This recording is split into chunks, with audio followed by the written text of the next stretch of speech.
hablar acerca de un tema del cual todos en algún momento hemos pasado. Cuando nos encontramos en esa situación donde nuestra vida da un giro totalmente a lo que estábamos viviendo. Para conversar sobre ello, hoy nos acompaña Tomás Minahan. Conversaremos con él acerca de nuestros pensamientos, ideas y una que otra anécdota. Para todo esto y más, hoy nos quedamos contigo. Bienvenido, Tomás. Gracias por acompañarnos el día de hoy. Un gusto estar aquí, Fiore. Muchas gracias por invitarme. Nada, a ti. Cuéntanos un poquito. ¿Quién es Tomás? Bueno, pues yo soy una persona, bueno, me considero que estoy un poco sesgado por mis circunstancias, ya que, como os comentaba antes a vosotros, fuera de la grabación, me crié en la montaña, mis padres eran hippies, entonces siempre me crié un poco, bueno, fuera del sistema. Y durante muchos años creí que lo que necesitaba era encajar, hasta que me di cuenta de que en absoluto, ¿no? Entonces me centré pues en el deporte, los estudios y demás, para salir un poco de esa situación. Bueno, ya sabes, una situación un poco traumática a nivel familiar, un entorno un poco desestructurado, económicamente no muy favorable. Bueno, dado que me nací en una casa sin agua y sin luz en medio de la montaña, en un pueblo abandonado en 1915, pues eso condiciona un poco tus circunstancias a lo largo de la vida. Por lo tanto, sí que me definiría como una persona bastante poco típica, ¿no? O sea, todo el mundo lo suele decir, pero en mi caso, por desgracia, siempre ha sido así. Yo siempre busqué lo contrario. Quería ser un tío típico y encajar y ser parte del grupo, lo cual era imposible. Cuanto más lo intentaba, menos funcionaba. Así que dejé de intentarlo y ahí creo que empecé un poco a encontrarme a mí mismo, ¿no? Mediante lo que comentaba, el deporte, los estudios. Claro, es que creo que todos en algún momento pasamos por esa etapa de querer encajar Creo que sí. y es como, no, o sea, tú eres como eres y eso nadie lo va a cambiar, ¿sabes? O sea, no, eso no. Independientemente de nuestras circunstancias, creo que todos pasamos por ese proceso. Todos, sí. Y cuéntanos un poquito acerca de cómo fue eh, eso que, lo que tanto te gustó, el deporte, que fue como tu amigo, tu compañero que te acompañó a lo largo de toda tu vida, fue también de eso que tu vida dio un vuelco total. Pues sí, bueno, yo empecé un poco con los deportes, realmente, precisamente porque mi opción era o los deportes, o en ese momento veía que los chavales o elegían el deporte o las drogas. Yo elegí el deporte y me centré mucho en ello, lo cual realmente me vino muy bien porque me centró mucho como persona. Empecé con remo, luego hice atletismo, siempre deportes que traían en sí mismo mucho sacrificio, o sea, requerían un sacrificio personal bastante grande a la hora de la dedicación de tiempo, del esfuerzo y el trabajo. Luego ya cuando dejé atletismo empecé con el boxeo y bueno, mi sueño realmente siempre había sido volar, ser piloto de combate. Eso pues se quedó bastante complicado, a pesar de eso siempre quise ser militar. Iba a ir a Zaragoza, al final decidí que no, para venir a estudiar a Madrid Derecho y Políticas, pero bueno, fue una decisión un poco basada en lo que quería mi pareja en ese momento para mí. Al final acabé aquí.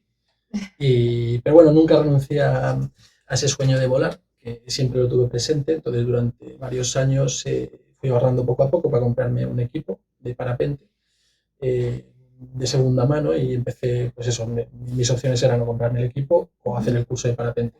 Escogí comprarme el equipo y aprender a volar solo. Siempre he sido bastante autodidacta para casi todo y en este caso elegí seguir, bueno, acercarme a gente que sabía, aprender de ellos, siempre es fácil, siempre es posible. Y poco a poco fui mejorando, haciendo más horas de vuelo, comprando equipos mejores y como siempre, pues avanzando un poco en esa disciplina y ese deporte que la verdad es que requiere muchos conocimientos, tanto de meteorología como de hasta, bueno, hasta de termodinámica de fluidos, porque al final estás volando y el aire es otro fluido, como puede ser el agua. Claro. ¿Y cuánto tiempo practicaste el parapente hasta que te sucedió aquel accidente? Pues empecé yo creo que mi primer vuelo fue con 20 años en La Muela, en Alarilla, aquí en Madrid. Recuerdo que fue un vuelo un poco loco porque no fui ni capaz de sentarme en la silla, por lo tanto iba en una posición muy incómoda. Okay. Fue bastante terrible. Pero bueno, fue solo un descenso, aterricé, todo bien y me recuerdo esa sensación, ¿no? Esa sensación única y dije, esto es lo que quiero hacer el resto de mi vida y esto es lo que me hace feliz.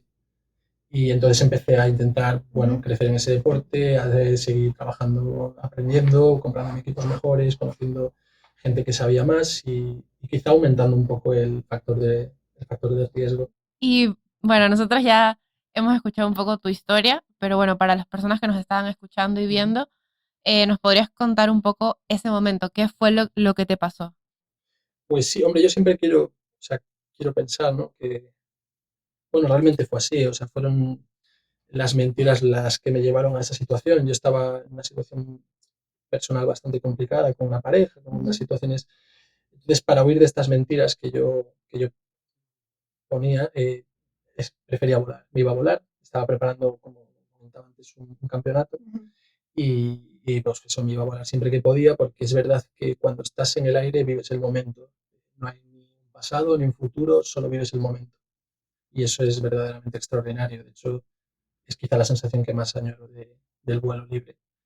Y bueno, básicamente fue un día, un 8 de julio del 2015. Yo llevaba unos 5 años volando y pues en horas de vuelo, sí, muchas horas de vuelo llevaba ya he tenido ya cuatro velas diferentes, 3 sillas, o sea, había avanzado mucho, ya me andaba con gente que sabía mucho, se me daba bastante bien y quizá ese exceso de confianza sumado a esa sensación de inmortalidad que tenemos un poco los jóvenes, es que yo creo que somos un poco ingratos con la vida porque creemos que no se puede acabar o que somos inmortales. Y bueno, yo en ese pensamiento quizá fui arriesgando cada vez más.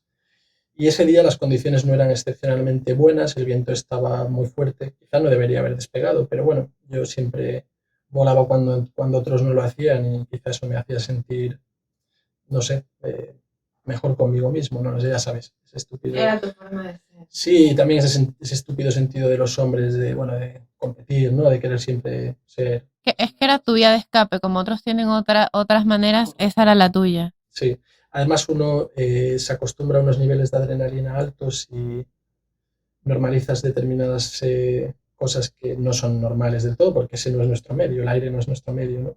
Yeah. Pero bueno, como te contaba, más o menos durante esos 15 segundos que veía el suelo acercarse pues, a una velocidad tremenda, sonaba el bariómetro de una forma muy aguda, la verdad. Y bueno, te da para pensar, ¿no? Al principio gritas por la impotencia, luego dejas de gritar porque sabes que eso no va a cambiar las circunstancias de lo que va a pasar y asumes que se acabó. Yo, pues, bueno, mucha gente no tiene el tiempo para pensar en ello, pasa directamente. Yo sí tuve tiempo para pensar que me iba a morir y que, bueno, pues en todo eso, en todas las personas que no me había despedido, en todo lo que había hecho mal y es curioso, ¿no? Ese fueron los últimos segundos antes del impacto. Claro, cuando ves como más de cerca que sí te pueden pasar cosas. Sí, ahí lo vi claramente. Vi que se había acabado, vi que había cometido una serie de errores que me habían llevado a un punto de no retorno y que se había acabado. Claro. Y cuando ya estabas ahí abajo, ¿qué fue, cuál es tu primer recuerdo de cuando llegaste al suelo?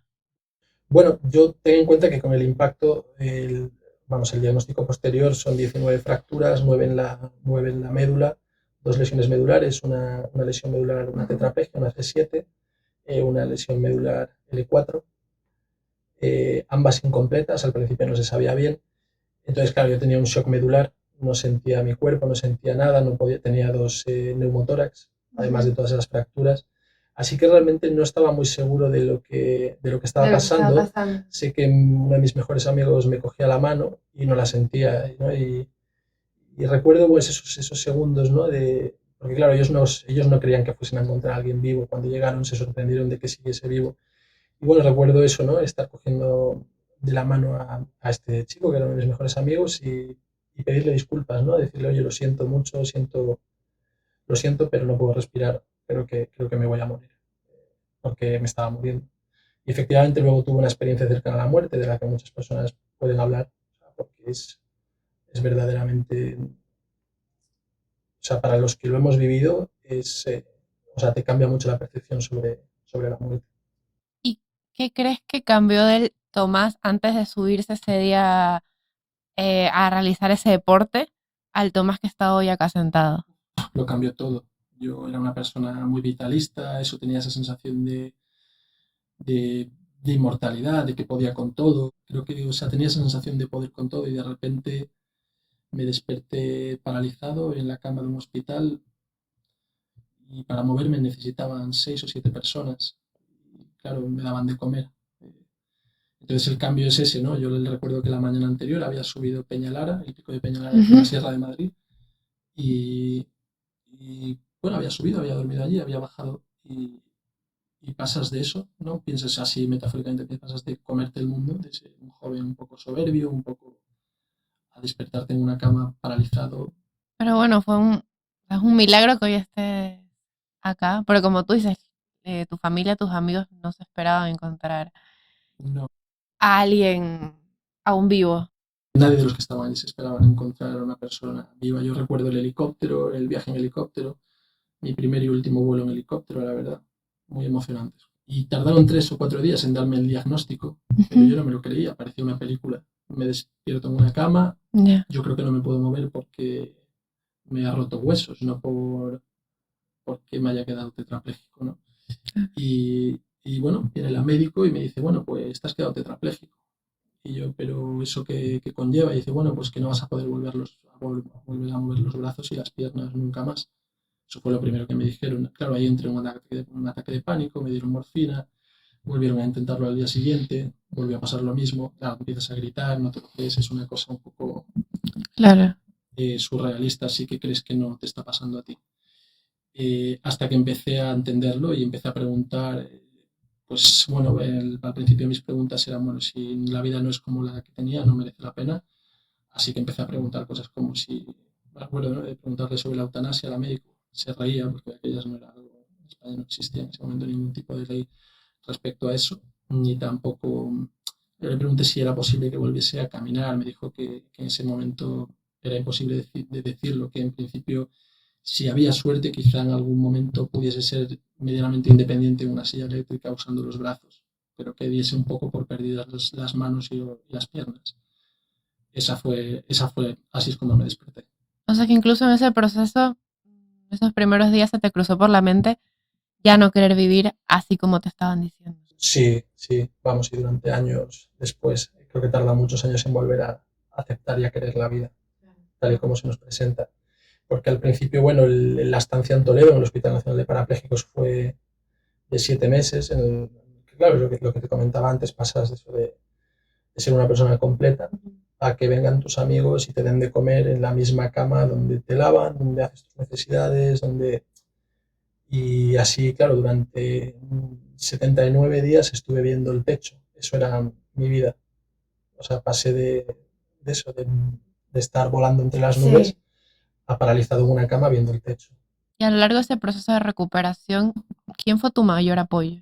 Pues la verdad es que recuerdo a un tipo que se llamaba Ginés, al que vi caminando en el Hospital Nacional de Parapléjicos, y dije, ese tío está caminando, ¿por qué camina esto? No me habéis mentido, es posible, se puede caminar, o sea, no es irreversible. Si él camina, ¿por qué no yo?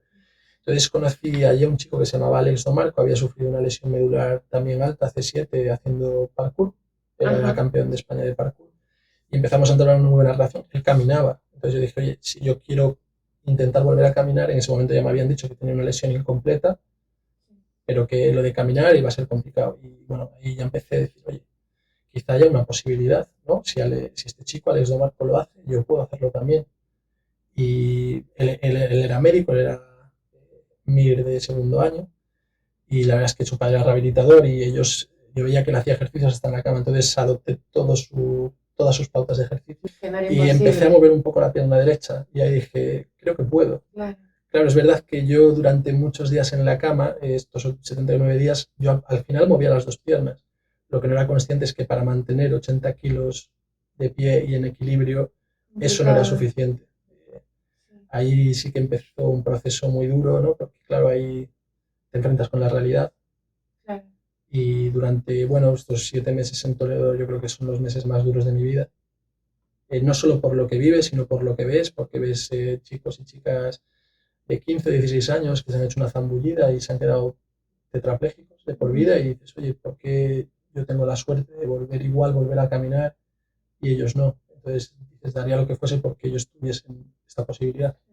Y a lo largo de todo eso, ¿cuál fue tu mayor decepción que te llevaste de la gente que te rodeaba? Bueno, la verdad es que o sea, el encontronazo con la realidad fue cuando salí del hospital. Ahí sí que me vi muy solo, porque claro, pasas de ser una persona muy positiva, muy vitalista, a ser alguien que habla del suicidio abiertamente. Eso las personas que te quieren no lo pueden procesar y no es su culpa.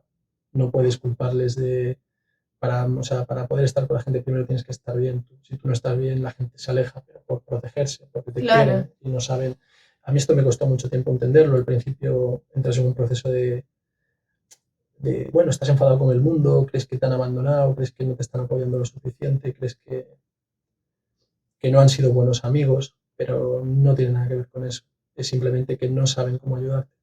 Y yo he empatizado años después, cuando he sido capaz de verlo en perspectiva, y creo que es muy duro tratar de querer a una persona que solo habla del suicidio o tratar de ayudarla. Complicado.